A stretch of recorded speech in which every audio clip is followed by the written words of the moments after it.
Today let's inquire about Hindu. कौन होते हैं हिंदू? क्या अर्थ है हिंदू का? तो हिंदू अर्थात सिंधु नदी के पार रहने वाले लोग, यानी सिंधु नदी के इस तरफ जितने भी लोग रहते हैं उन सबको हिंदू कहा जाता है। चाहे वो किसी भी धर्म के हों, चाहे वो किसी भी जाति के हों, चाहे वो किसी भी मजहब के हों, चाहे उनकी संस्कृति कुछ भी हो, पर जो लोग सिंधु नदी के पार रहते हैं उन सबको हिंदू कहा जाता है। असल में हिंदू एक फारसी शब्द है। हिंदू वर्ड सिंधु से ही निकला है। सिंधु यानी इंडस रिवर, तो फारसी में स को ह कहा जाता है, इसलिए सिंधु हिंदू बन गया। तो हिंदू अर्थात सिंधु नदी के यानी इंडस रिवर के इस पार रह रहे लोग। इस पार यानी इंडियन सब कॉन्टिनेंट की बात हो रही है। अपने पंजाब, एमपी, यूपी और बाकी पूरा इंडियन सब कॉन्टिनेंट में जितने भी लोग रह रहे हैं सबको हिंदू कहा जाता है। क्योंकि लोग फारसी बोलने वाले लोग सिंधु को सिंधु नहीं कह पाते थे, इसलिए वो सिंधु को हिंदू कहते थे। क्योंकि फारसी में स का प्रोनाउंसिएशन ह होता है, इसलिए सिंधु बन गया हिंदू। पर आजकल उसी हिंदू का अर्थ हो गया है सनातन धर्म को मानने वाले लोग। यानी जो पहले हिंदू का अर्थ हुआ करता था वो हिंदू का अर्थ बदल कर सनातन धर्म को मानने वाले लोगों को हिंदू कहा जाने लगा है। तो असल में हिंदू को समझने के लिए हमें सनातन धर्म को समझना होगा। सनातन का अर्थ क्या होता है? सनातन धर्म क्या है? तो सनातन का अर्थ होता है शाश्वत, अनादि, अपरिवर्तनीय, यानी जो सत्य है, जो अनादि है, जिसका कभी अंत नहीं हो सकता, यानी जिसका ना ही कभी आरंभ हुआ है ना ही कभी अंत हो सकता है, जो कभी बदलता नहीं, जो हमेशा परमानेंट है। यह है सनातन का अर्थ। तो ऐसी कौन सी चीज है जो कभी नहीं बदलती, जो परमानेंट है? वो एक ही चीज है और वह है सत्य। यानी जो व्यक्ति सत्य की खोज में निकला है, जो सत्य को जानने का प्रयास कर रहा है, वही सनातनी है। और सनातन का अर्थ यह भी है कि जो वेदों, उपनिषदों और भगवत गीता की शिक्षाओं में विश्वास रखता हो, वह सनातनी है। और वेद, उपनिषद, भगवत गीता हमें सत्य की तरफ ले जाने का ही कार्य करते हैं। यानी वेद, उपनिषद, भगवत गीता हमें सत्य के मार्ग पर चलने की सीख देते हैं और सत्य को तक पहुंचने का मार्ग दिखाते हैं। तो यानी जो सत्य की खोज में निकला है वही सनातनी है। किसी के पापा सनातनी है इसका मतलब ये नहीं कि उसका बेटा भी सनातनी हो गया। सनातनी तो वही है जो सत्य की खोज में निकला है, जिसको सत्य से प्यार है और जो सत्य को जानना चाहता है। क्योंकि सनातन का अर्थ ही यही है कि जो अनादि है, अनंत है, जिसका कभी अंत नहीं, जिसका कोई आरंभ नहीं, सृष्टि से पहले भी वो था, सृष्टि के बाद भी वो रहेगा। तो वो एक ही चीज है, वो है सत्य। तो यानी जो सत्य की खोज में निकला वही सनातनी है। और वेद, उपनिषद, भगवत गीता जैसे जितने भी सनातनी ग्रंथ हैं, सनातन के ग्रंथ हैं, सब हमें सत्य की ओर ले जाने का ही मार्ग बताते हैं, सत्य की ओर ले जाने का ही प्रयत्न करते हैं और सत्य की खोज करना हमें सिखाते हैं।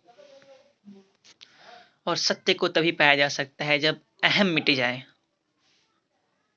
तो जितने भी हमारे धर्म ग्रंथ हैं सभी हमारे अहम को मिटाने का कार्य करते हैं। क्योंकि जब अहम मिट जाता है तो सत्य अपने आप जाहिर हो जाता है, अपने आप उजागर हो जाता है। तो अहम को काटना ही सत्य को पाने का एकमात्र मार्ग है। और जितने भी हमारे धर्म ग्रंथ हैं सभी हमारे अहम को काटना ही सिखाते हैं हमें, हमारे अहम को ही समाप्त करने की चेष्टा करते हैं और जीव जंतु और प्रकृति से प्रेम करना सिखाते हैं। हमारे वेदों में सूर्य की पूजा, वृक्षों की पूजा, जीव जंतुओं की पूजा करना सिखाया गया है, प्रकृति से प्रेम करना सिखाया गया है। तो असली सनातनी वही है जो सत्य की खोज करे, जीव जंतु से प्रेम करे, पृथ्वी से प्रेम करे, प्रकृति से प्रेम करे। असली सनातनी वही है। हमारे वेद, हमारे उपनिषद हमें सर्वधर्म समभाव की शिक्षा देते हैं, यानी सभी धर्म एक समान हैं और सभी धर्मों के प्रति हमें संभावना रखनी चाहिए, संभाव रखना चाहिए। यानी हमें सभी धर्मों के प्रति सम्मान की भावना रखनी चाहिए और सभी धर्म के प्रति आदर व प्रेम की भावना रखनी चाहिए। यही सर्वधर्म समभाव का अर्थ है।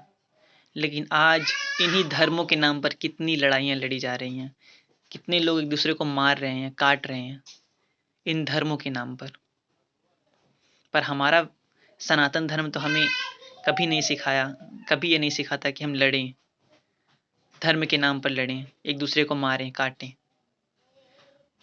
हमारा सनातन धर्म तो हमें सर्वधर्म समभाव और अहिंसा की शिक्षा देता है, प्रेम की शिक्षा देता है, जीवों से प्रेम, प्रकृति से प्रेम। ये तो हमें आदर करना, सम्मान करना सिखाता है।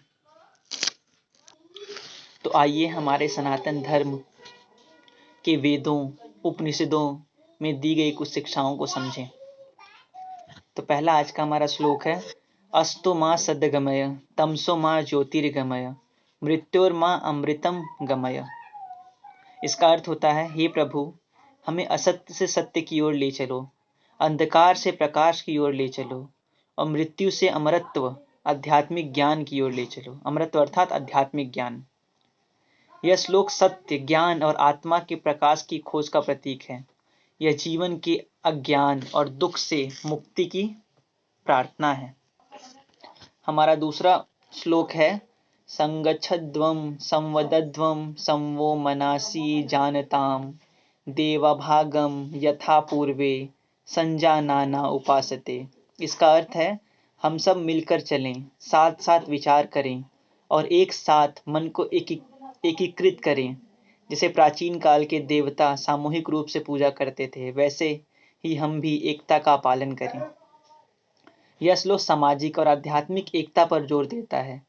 यह बताता है कि जब हम एकजुट होकर कार्य करते हैं, सफलता और समृद्धि सुनिश्चित होती है। हमारा तीसरा श्लोक वसुधैव कुटुंबकम पर है।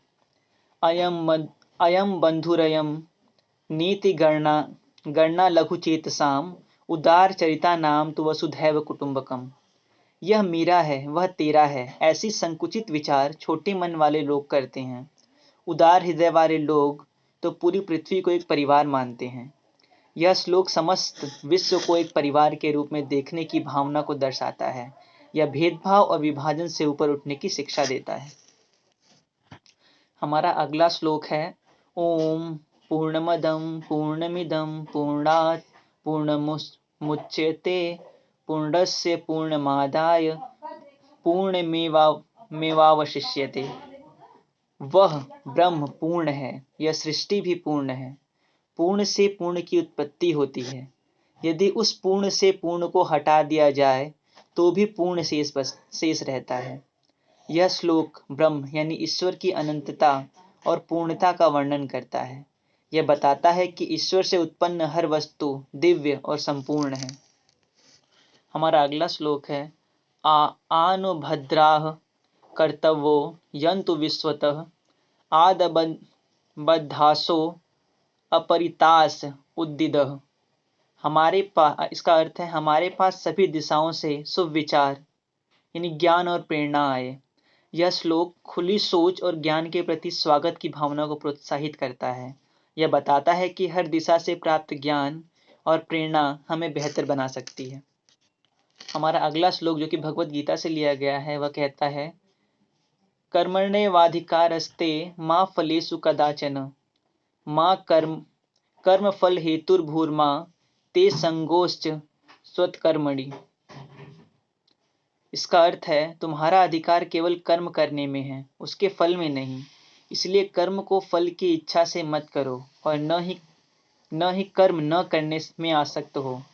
यह श्लोक निष्काम कर्मयोग का सिद्धांत बताता है। यह सिखाता है कि मनुष्य को अपना कर्तव्य करते रहना चाहिए और फल की चिंता नहीं करनी चाहिए।